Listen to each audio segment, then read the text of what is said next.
The car was not moving. That was the first thing Marcus Cole noticed when his headlights caught the silver shape sitting dead on the shoulder of Route 9, hazard lights blinking orange into the dark like a slow heartbeat. He was tired.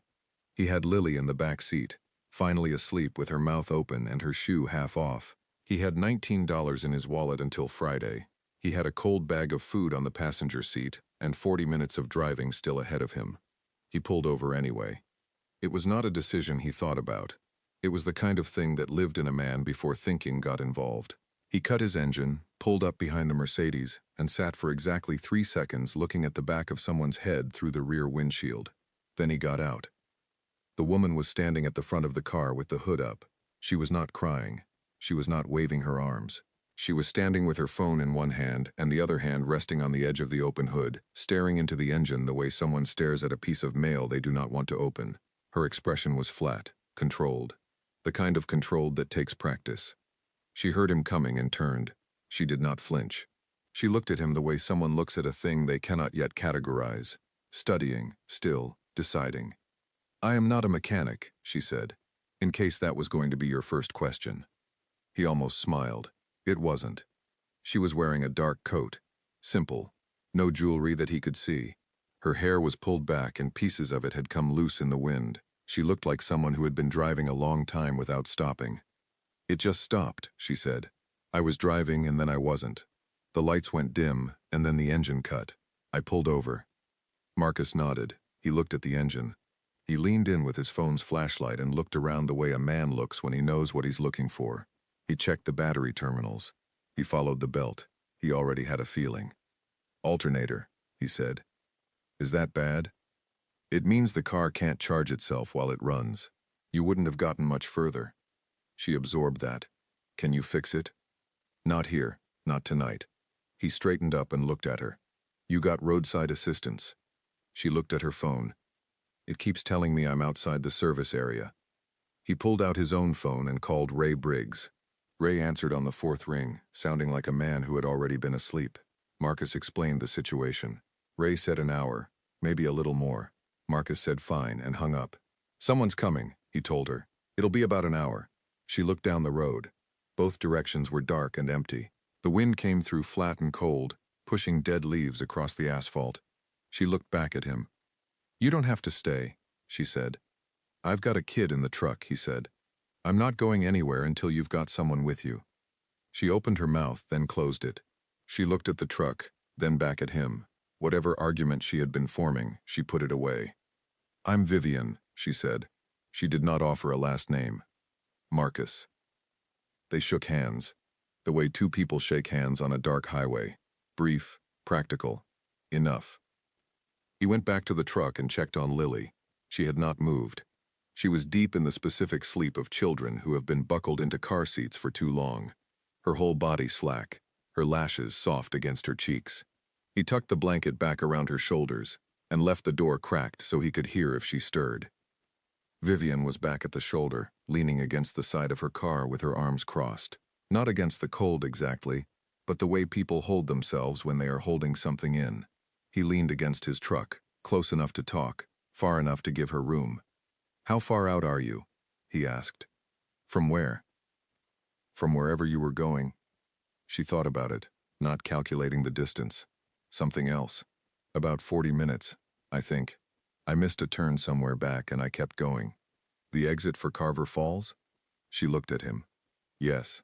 How did you know?" "This road only goes a few places.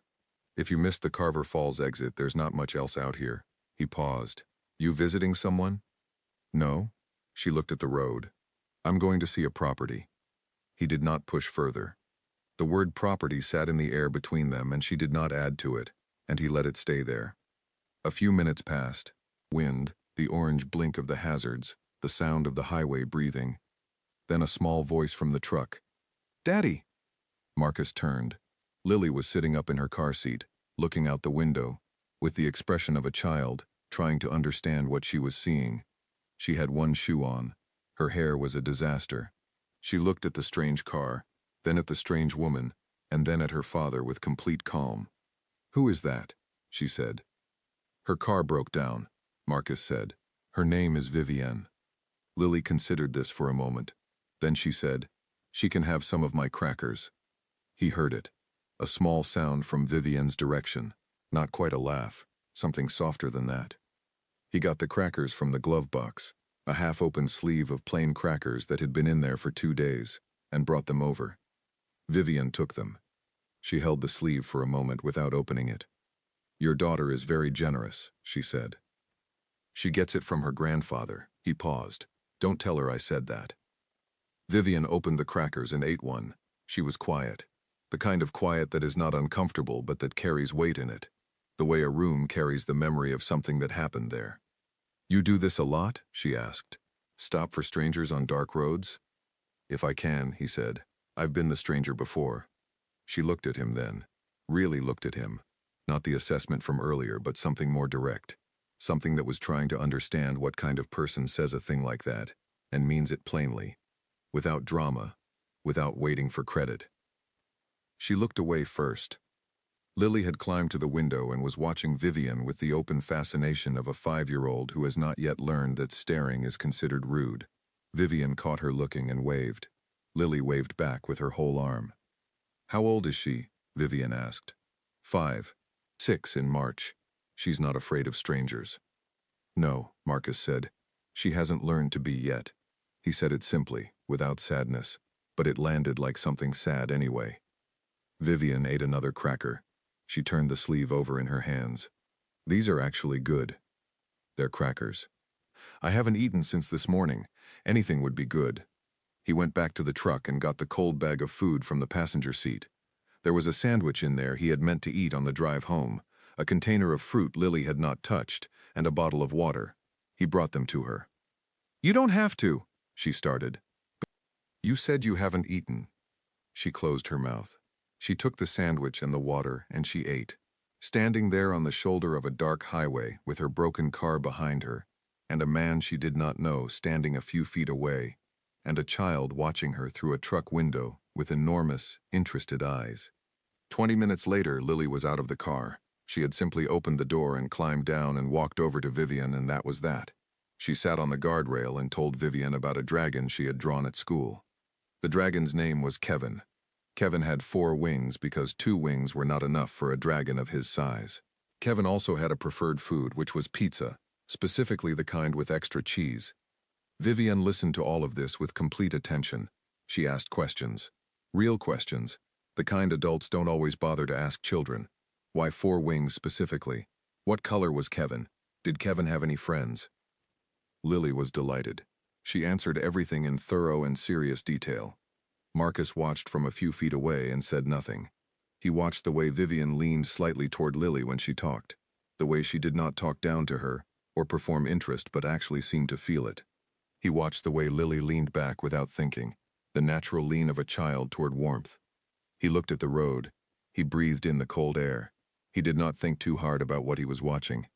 Ray Briggs arrived at 45 minutes past the hour, driving his old tow truck with one headlight slightly brighter than the other. He was a short man with a gray beard and grease on his hands that never fully came off. He shook hands with Marcus, nodded at Vivienne, and looked at the Mercedes the way a doctor looks at a patient he has already diagnosed before the appointment. "Alternator?" Ray said. "That's what I said," Marcus told him. "Part has to come from the city, day after tomorrow at the earliest." Ray looked at Vivienne. "You got somewhere to stay?" "I'll find somewhere," she said. Marcus looked at Ray. Ray looked at Marcus. It was the kind of look between 2 men who have known each other long enough to communicate without words. "Bluebell Inn on Cedar Street," Marcus said. "It's the only motel within 30 miles. It's not fancy, but it's clean, and the woman who runs it is honest." Vivian nodded. She was already reaching into her coat for her phone, already managing, already arranging herself back into the posture of someone who handles things alone. Ray hooked up the Mercedes and pulled away. The hazard lights stopped blinking. The shoulder of the road went dark and quiet. Vivian stood looking at the spot where her car had been for a moment. Then she picked up her bag from the ground. "I can drive you to the motel," Marcus said. "It's on my way." It was not exactly on his way. It was in the opposite direction of his house. She did not know that. She looked at him with the same look as before, studying, measuring. trying to place him in a category that did not quite fit any she already had. "All right," she said. "Thank you." Lily took Vivian's hand on the walk to the truck. Not asked. Not invited. Just took it. The way children take what they need without ceremony. Vivian looked down at the small hand in hers and something moved across her face too fast to read. Marcus drove. Lily talked. Vivian answered. At the Bluebell Inn, Marcus carried her bag to the door. The motel had a neon sign with 2 letters burned out, a parking lot lit by a single yellow light, and a large orange cat named Gerald sitting on the step like he owned the place. Vivian looked at Gerald. Gerald looked at Vivian. Neither of them blinked. "That's Gerald," Marcus said. "He comes with the property." "Does he bite?" "Only if you stop paying attention to him." She reached down and scratched behind Gerald's ears. Gerald rose immediately to his feet and pushed into her hand like she had been doing it for years. She straightened up and looked at Marcus. "I don't know how to thank you." "You don't need to." "I do, actually." She said it quietly, firmly. "People don't usually stop." He looked at her for a moment. "Some do," he said. He drove home. Lily fell asleep before they hit the highway. The night was cold and clear, the kind of cold that makes stars look sharp, and Marcus drove through it in silence with one hand on the wheel and the quiet sense of a man who does not believe in signs, but noticed something anyway, and was not sure yet what to do with it. He did not think he would see her again. He thought about the way she ate those crackers, like they were something she had not expected to be given. He drove home. He carried Lily inside. He stood in his kitchen in the dark for a minute, not moving, just standing. Then he turned off the light and went to bed. Ray Briggs called Marcus at 7:40 in the morning, before Marcus had finished his first cup of coffee. "That alternator part," Ray said, without greeting, without preamble. "The supplier is out of stock, has to come from a warehouse upstate. Best I can do is 3 days, maybe 4. Marcus set down his cup. "Did you call the woman?" "Left a message. She didn't pick up." "All right, I'll let her know when I get a chance." He did not get a chance until his lunch break. He drove past the Bluebell Inn on his way back from picking up maintenance supplies for the county depot. He pulled into the parking lot on an instinct he did not examine too closely. Gerald was on the step again. The door to room 7 was open, and Vivian was sitting on the small bench outside it, with a coffee cup from the gas station down the road, and her phone on her knee, reading something. She looked up when his truck pulled in. She did not look surprised. She looked like a woman who had already arranged herself for whatever was coming. He got out and told her what Ray had said. 3 days, maybe 4. Parts coming from upstate. She nodded once. "Okay. You need anything? The motel have what you need. It has a bed and hot water. That covers it." He looked at her. She looked like she had not slept particularly well. She looked like she had been awake for a while before the sun came up, the way people look when their thoughts start before the day does. There were shadows under her eyes, and she was holding the coffee cup with both hands, even though it was probably barely warm by now. "There's a diner on Main Street," he said. "Dottie's. Eggs are good. Coffee's better. It opens at 6. "I found it this morning," she said. "The woman who runs it talked to me for 30 minutes without stopping. That's Dottie. She told me the entire history of this town. She knows it, all of it, including parts she wasn't there for." A small pause. Vivienne looked at the parking lot, at Gerald, back at him. "Thank you for coming by," she said. "Ray should have gotten through to you himself," Marcus said. "Just wanted to make sure you heard." He got back in his truck. He drove to the depot. He thought about her hands around that barely warm coffee cup. Lily found out about the situation that evening, when Marcus mentioned, carefully and without emphasis, that the woman from the highway was still in town because her car was still being fixed. Lily's response was immediate. "Can we bring her dinner?" "She can get dinner herself." "Daddy," Lily said, in the tone she used when she felt he was being slow on the uptake. "She is alone." Marcus looked at his daughter. She was 5 years old, and she said she is alone, the way other people say someone is cold, or someone is hurt, as a fact that required response, not observation. He made pasta. It was not a special pasta. It was spaghetti with a simple butter and cheese sauce that Lily called their famous recipe, which was not accurate, but he had never corrected her on it. Lily stood at the counter beside him, and stirred things that did not need stirring, and considered herself essential to the process, which she was, in every way that mattered. They drove to the Bluebell Inn. Gerald was on the step. Lily greeted him by name. Gerald accepted this as his due. Marcus knocked on the door of room 7. He was holding the pot by the handle with a dish towel wrapped around it. He had not called ahead. He had not thought through what he would say if this was a mistake. The door opened. Vivian looked at him, then at the pot, then at Lily, who was standing at Marcus's side holding a plastic container of extra cheese with both hands, and an expression of great ceremony. "We made you dinner," Lily said. "It's our famous recipe." Vivian looked at the container of cheese. She looked at the pot. She looked at Marcus. "You didn't have to do that," she said. "Lily's idea," Marcus said. "I thought of it," Lily confirmed. "Daddy cooked, but I stirred." Vivian took the pot. She took the container of cheese. She held both and looked at them in a way that Marcus could not entirely read. A look that was more than a person looks at a pot of pasta brought by neighbors, something quieter and more complicated than that. "Thank you," she said. She said it to Lily specifically, crouching down so they were eye level. "This is very kind of you." Lily accepted this with a gracious nod. "Kevin says you are welcome," she said. "He wanted to come, but he doesn't fit in the truck." "Tell Kevin I said thank you too," Vivian said, very seriously. Lily beamed. Marcus and Lily drove home. Lily fell asleep in her car seat before they reached the edge of town. Marcus drove the quiet roads in the late evening, and did not turn the radio on, and did not fill the silence with anything. The next morning, Dottie called him. Dottie called him occasionally for odd jobs. A leaking pipe, a door that wouldn't hang right. She called now because the booth by the window in her diner was stuck and she needed someone to look at it. He went after his shift. The booth took 20 minutes. Dottie talked for 40. "That woman staying at the Bluebell," Dottie said, refilling his coffee without asking. "Vivian something. She came in again this morning. Second day in a row. She sat in that corner booth for 2 hours. She asked me questions." "What kind of questions?" Dottie settled her elbows on the counter. "About this town. What used to be here. What closed. What people needed. Asked me about the community center situation, since the old one shut down. Asked me about the school programs." She paused. "Asked me about you." Marcus looked up from his coffee. Dottie shrugged, the shrug of a woman who notices everything and admits to noticing some of it. "I told her you're the most decent man in this county, and that someone ought to do something about that." She just nodded and wrote something in her little notebook. Marcus finished his coffee. "She's got a notebook?" he said. "Leather covered, nice one. She writes in it with a real pen." Dottie tilted her head. "She's not what she looks like, Marcus. I don't know what she is, but she listens different than most people." He thought about that on the drive back to the depot.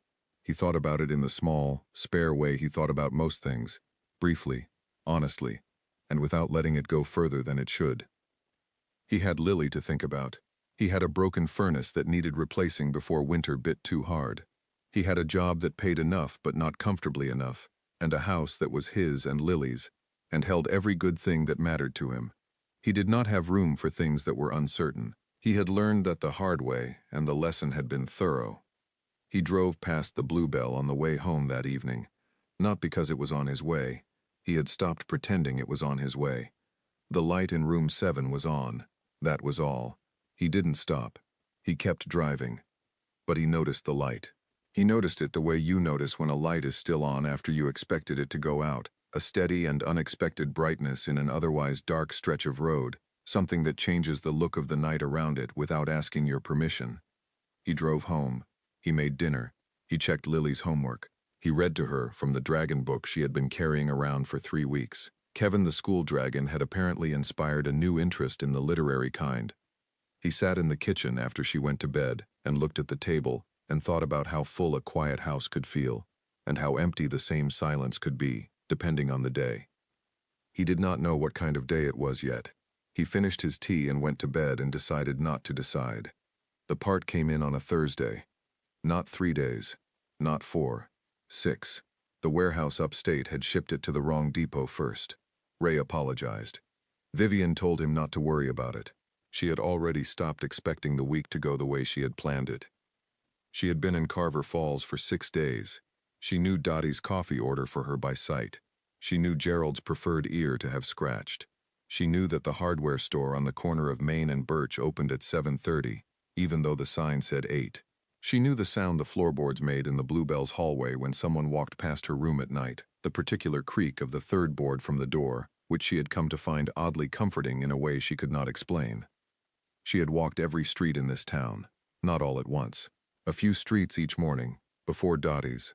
While the air was still cold and the streets were still mostly empty, she walked with her hands in her pockets and her notebook in her bag, and she looked at things the way someone looks at a place they are trying to memorize. She looked at the boarded shop front on River Road that had been a pharmacy for 30 years before it closed. She looked at the cracked basketball court at the edge of the elementary school playground, the faded paint, the bent rim. She looked at the old community hall, which had a new padlock on the door, and a notice taped to the window that said something about a structural assessment from the county. She looked at all the small gaps in this small town, the places where something had been and wasn't anymore, the way a pulled tooth leaves a shape in the mouth. She wrote things down. She was not yet sure what she would do with the things she wrote, but she wrote them. Ray called on Thursday morning to say the car would be ready by end of day. She thanked him. She hung up. She sat on the bench outside room 7 with Gerald at her feet and the leather notebook open on her knee. She had 1 page left of notes. She flipped back through what she had written. Numbers. Names of streets, names of programs that had been cut, names of services the town no longer had, names Dottie had given her of people who still tried to fill the gaps with bake sales and car washes and sheer force of community will. One name appeared more than others, not because she had been looking for it, because it kept coming up naturally, the way a person's name comes up in a place where they have done enough quiet good that people mention them without thinking twice. The man who organized the food drive last winter. The man who fixed the fence around the school garden without being asked. The man who showed up to things. The man who pulled over on a dark road when no one would have blamed him for driving past. She closed the notebook. She called her attorney at 9 in the morning. His name was Philip Hart, and he had worked for her family for 11 years, and he was very good at not sounding surprised by anything she told him. She told him to pause all the decisions about the estate that were currently pending. She told him she needed more time. She told him she had been looking at the land her father had left outside Carver Falls and she had some thoughts about what to do with it. Philip Hart paused for exactly 2 seconds. Then he said, "How much time?" "I don't know yet," she said. "A little more." She picked up her car from Ray's garage at 4 o'clock. Ray had cleaned the windshield without being asked. The interior smelled slightly of the air freshener he kept in the shop, pine trees and something artificial underneath it. The engine turned over smoothly. The lights came on strong and even. She drove it around the block. She pulled back in and sat in the parking lot for a moment. She did not leave. She drove to the elementary school. She parked across the street and sat in the car and looked at the playground through the windshield. A handful of kids were still out, running some version of a game that had rules only they understood. She watched them for a while. Then she got out her notebook and wrote something else down. She was still parked there when a truck pulled up behind her. She recognized it in the rearview mirror before she recognized why she recognized it. Marcus was picking up Lily from after-school care, which let out at 4:30. He saw Vivian's car and slowed. He pulled alongside her window and rolled his down. "Your car's running," he said. "Ray did good work," she said. He looked at her in the parked car across from the school playground. He did not ask what she was doing there. He did not fill the silence with anything unnecessary. "The after-school program's being cut at the end of term," he said after a moment, looking at the school. "County funding. 20 families are going to have to figure something out." Vivian looked at the school. "I know," she said. "Dottie told me." A long pause. "You've been talking to a lot of people," Marcus said. Not an accusation, not even quite an observation. More like a thing he was setting down between them to see what it looked like there. "I listen well," she said. "It's one of the few things I'm genuinely good at." He looked at her. In the afternoon light she looked different than she had on the dark highway. She looked, he thought, like someone who had been somewhere far away and was only now trying to figure out if they had been gone too long to come back. Lily burst out of the school door with her backpack bouncing and her coat unzipped and a drawing in her hand. She saw Vivian's car before she saw Marcus's truck, and she changed direction without hesitation. She knocked on Vivian's window. Vivian rolled it down. "Your car is fixed," Lily announced. "It is." Lily looked at the car, then at Vivian, then back at the car with the expression of someone working through a problem. "Does that mean you're leaving?" Vivian held Lily's gaze for a moment. The question was simple. The answer was less so. "Not tonight," Vivian said. Lily nodded, satisfied. She held up her drawing. It was Kevin the dragon, rendered in green crayon with 4 wings and what appeared to be a slice of pizza in one claw. Across the bottom, in the large, careful letters of a child learning to write, it said, "For Vivian." 1 N. The spelling was wrong and it did not matter at all. Vivian took the drawing carefully with both hands. She looked at it for a long time. "Can I keep this?" she said. "I made it for you," Lily said, with the gentle patience of someone speaking to a person who has missed the obvious. Vivian smiled. It was not the controlled expression she wore when she was managing something or measuring something or preparing for something. It was just a smile, unguarded, a little tired, and completely real. Marcus watched it happen. He made no comment. He told Lily to get in the truck. Lily obeyed, but slowly, waving at Vivian from the door. Marcus looked at Vivian through the car window one more time. "Dottie makes good soup on Fridays," he said, "if you're still around." "I know," she said. "She told me." He drove away. She sat in the parked car for another minute, with the drawing on her passenger seat. Kevin, and his 4 wings, and his pizza, and his one name, spelling of her name. She looked at it. Then she started the engine and drove back to the Bluebell Inn, and did not pack her bag that night. Her father's land was 40 acres at the edge of town, past the old grain road, behind a stand of tall pines that looked like they had been standing there since before the town knew it needed them. She went alone. She went on a Saturday morning when the sky was gray and quiet, the kind of sky that can't decide between cloud and light, and settles into a pale in-between that makes everything look slightly silver. She wore her walking boots and her dark coat, and she left her phone in the car. She walked the whole 40 acres. She started at the eastern edge, where an old stone wall ran along the property line, the stones stacked by someone's hands a long time ago, and still holding, still doing what they were placed there to do. She walked north along a narrow trail through the pines. She walked west across open ground, the grass long and dry, bending in the wind. She walked the south edge where the land sloped gently down toward a creek that ran cold and clear, and did not seem to know it was part of anything contested. The land was overgrown. Not wild exactly, not neglected exactly either. It had the look of a place that had been left deliberately, held carefully in a state of waiting. Her father had owned this land for 31 years. He had never built on it. He had never sold it. He had paid the property taxes every year like a bill he settled without question. She had not known about this land until the attorney read the will. She had not known about most of her father until the attorney read the will. Edmund Cross had kept his distance from her, the way some people keep distance from something fragile, not out of indifference, but out of a strange, misguided idea that staying away was the same as keeping safe. She had stopped trying to understand it after a while. She had built her life in the space he left, which was large and comfortable, and entirely without warmth, and she had been good at filling it with the right things, the right work, the right causes, the right careful management of a fortune that had come to her through a family that communicated in assets rather than words. She stood in the middle of the 40 acres for a long time. The wind moved through the pines. The creek said something quiet to itself in the distance. She thought about the boarded pharmacy on River Road, the cracked basketball court, the community hall with the padlock and the county notice, the after-school program ending at term, the list in her notebook, page after careful page, the shape of a town that was still trying, still full of people who showed up, still being held together by people who drove past things they could have ignored and stopped instead. She sat down in the grass, right there in the middle of the field, in her coat and her walking boots, and she sat and looked at nothing in particular for a long time. After a while she opened her notebook. She wrote for 40 minutes without stopping. Not notes this time, plans. Rough and early and full of questions still, but real.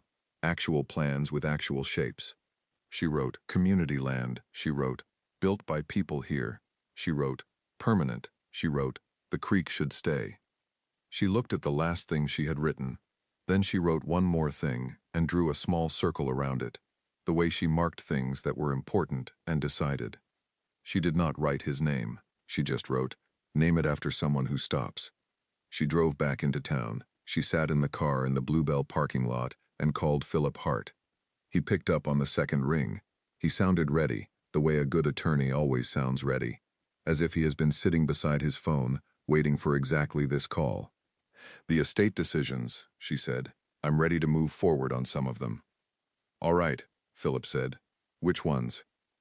"The Cross Foundation. Start the paperwork to establish it formally. I want it to fund local community programs in rural areas.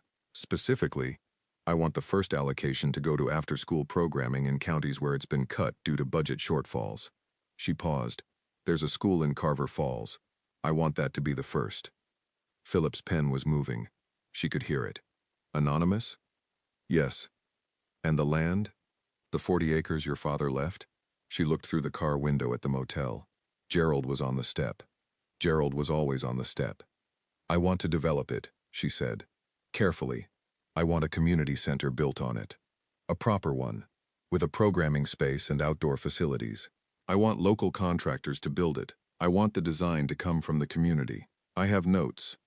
"That's a significant project." "I know." Another pause. Philip said, carefully, the way he always said careful things, "Will you be overseeing it directly, or through the foundation?" She had already thought about this. She had been thinking about it since she sat in the field and wrote her list and looked at the creek. "Both," she said. "I'm going to need an office, something local, nothing large." She paused. "Find me a space in Carver Falls." Philip Hart paused for 3 full seconds. For a man trained never to sound surprised, that was significant. "You're staying," he said. "For a while," she said. She ended the call. She sat in the car. Gerald watched her through the windshield with the yellow patience of a cat who has seen everything. She did not go inside immediately. She opened her notebook to the page where she had written, "Name it after someone who stops." She stared at it. She had money. She had always had money. She had spent most of her adult life learning how to use it in ways that felt like more than having it. Ways that turned it into something with use and shape and lasting effect. She was good at that. She was, as she had told Marcus, one of the few things she was genuinely good at. But she had not, before this week, in this specific small town, on this specific stretch of overgrown land, with this specific cold creek, and these specific pines, felt the work arrive in her like something personal.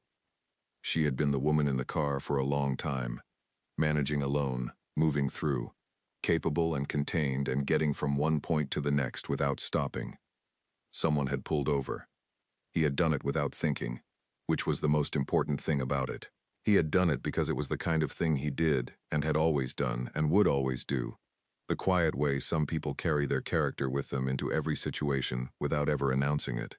She thought about Lily and the drawing on her passenger seat. Kevin with 4 wings, 1 name in the name. She thought about crackers on a dark highway, and a pot of pasta, and a man who said some do as if it were the most obvious thing in the world. She got out of the car. Gerald rose to his feet and pressed against her legs as she walked past him through the door. She reached down and scratched his ears. He purred like a small engine. Inside, she laid the drawing of Kevin on the table in her room.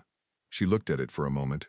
Then she took it carefully and pressed it flat between the pages of her notebook, right after the plans for the 40 acres, right before the page that was still blank. She thought she might leave that next page blank for a while. Some things were better without plans. The groundbreaking was on a Saturday in late spring.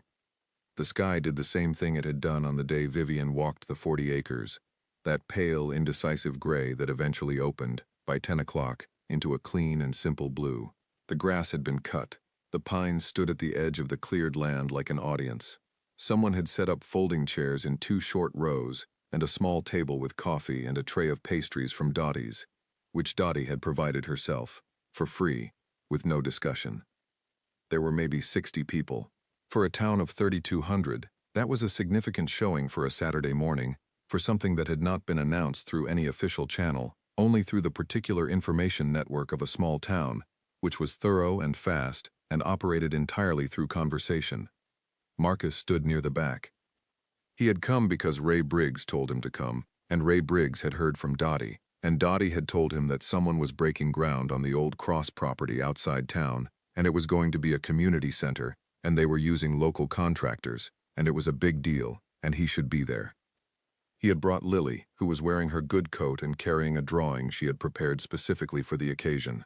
The drawing was of Kevin, but a new version, Kevin at a building, which Lily explained was a community center, and Kevin was visiting because he lived nearby, and this was his neighborhood. Marcus had not asked too many questions about where this was coming from. Lily had explained it as obvious. He stood near the back and drank his coffee, and watched people he knew talk to people he half knew, and watched the morning settle into itself. He did not see Vivian. He had not seen her in 4 months. She had been gone from the Bluebell Inn when he drove past it 3 days after their last conversation in front of the school. The light in room 7 was off. Gerald was alone on the step. Marcus had driven past without stopping. He had heard things. After that, the way you hear things in a small town. That someone was funding the after-school program, anonymously. That the county had received an unexpected grant for rural community programming. That the Cross property had been purchased by a foundation he had never heard of. That was going to build something on it. He had heard the name of the foundation. He had not connected it to anything yet, because there was no reason to connect it to anything. Cross was a common enough word. He stood at the back with his coffee and his daughter, and watched the man from the foundation's architect firm explain the design to the small crowd. Open spaces, outdoor programming areas, a garden that the school could use, a stage for community events, built with materials sourced locally where possible, construction starting in 3 weeks with a crew from Carver Falls. People asked good questions, the kind of questions that told you people already cared about something before it existed. Lily tugged Marcus's sleeve. "Daddy, she's there." He looked in the direction Lily was looking. 3 rows back, near the far edge of the folding chairs, standing with her coat on and her notebook in her bag and her hair down in the wind. Vivian. She was watching the architect's presentation. She had a paper coffee cup from Dottie's. She looked like someone attending a meeting about something she had a small and ordinary role in. She was not standing at the front. She was not standing near the architect or the foundation representatives. She was standing in the crowd, which was where she had placed herself deliberately, and she looked like she intended to stay there. Lily pulled Marcus's hand and started walking toward her. He followed, because Lily did not stop moving until she reached what she was walking toward. Vivian looked down when she heard them. She looked at Lily first, then at Marcus. Her expression did something small and quick that her face did not have time to manage around. "You came," she said. "Lily's idea," Marcus said. "I brought Kevin," Lily said, and held up the drawing. Vivian took it with both hands. She looked at it. She looked at the new version of Kevin outside his community center. She looked at the careful letters at the bottom where Lily had written, "Kevin's neighborhood." She held it the way she had held the first one, like something that weighed more than paper. "I've missed you two," she said. She said it plainly, without decorating it or walking it back or adding anything to soften it into something smaller. Marcus looked at her. He looked at the land behind the crowd, where the cleared ground was laid out open and waiting, where the pines stood at the edges, and the creek ran somewhere just out of sight. "You've been busy," he said. "Yes." "Good kind of busy?" She looked at the land. She looked at the people asking questions and drinking Dottie's coffee in folding chairs on a Saturday morning, like they were already at home here. "Yes," she said, "the best kind." A pause. Lily had already wandered toward the table of pastries, which had caught her attention with the specific gravity that baked goods exert on 5-year-olds. Marcus looked at Vivian. He said, "The name of this place." She looked at him. "The foundation," he said, "the Crossweb Community Center. I saw it on the plans." She held his gaze. She did not say anything. He looked at her for a long moment. He was not a man who made a lot of words out of things that were already clear. He stood there and looked at her, and understood something that he had no framework for yet, and did not rush to build one. "You didn't have to do that," he said. "I know," she said. "Why?" She was quiet for a moment. The wind moved through the pines. Somewhere behind them, Lily was engaged in a serious negotiation with the pastry table. Because some people stop, she said, and that should be named. He looked at the land. He looked at all of it. The folding chairs and the coffee cups and the cleared ground and the pines and the sky that had gone clean and blue by 10 o'clock. And he breathed in the morning air. He did not know, standing there, the full shape of what she was, or what she had done, or the number that lived behind it all. He did not know about Philip Hart or the estate, or the meetings and offices in the city that had preceded this Saturday morning by 4 months of careful, determined work. He did not know the name Edmund Cross or what it meant in the rooms where such names were known. He knew Vivian. He knew her from a dark road and a cold shoulder, and a sleeve of crackers, and a pot of pasta, and a drawing with one Nen in the name. He knew how she listened. He knew she ate crackers, in the way a person eats something they had not expected to be offered. He knew she had stood in a field and looked at what was missing from a town, and decided to fill it. He knew that. It was enough. "Come on," he said. "Dottie made good pastries, and Lily's about to stage a takeover of that table." Vivian laughed. The same laugh as before. Unpolished. A little too loud. Completely real. They walked over to where Lily was engaged in her pastry deliberations, and the morning went on around them, and the pines stood at the edges of the cleared ground, and the creek said something quiet to itself just out of sight, and on the folding table near the back, 2 drawings of a 4-winged dragon named Kevin held down the corner of the architectural plans against the spring wind, doing exactly what they were made to do.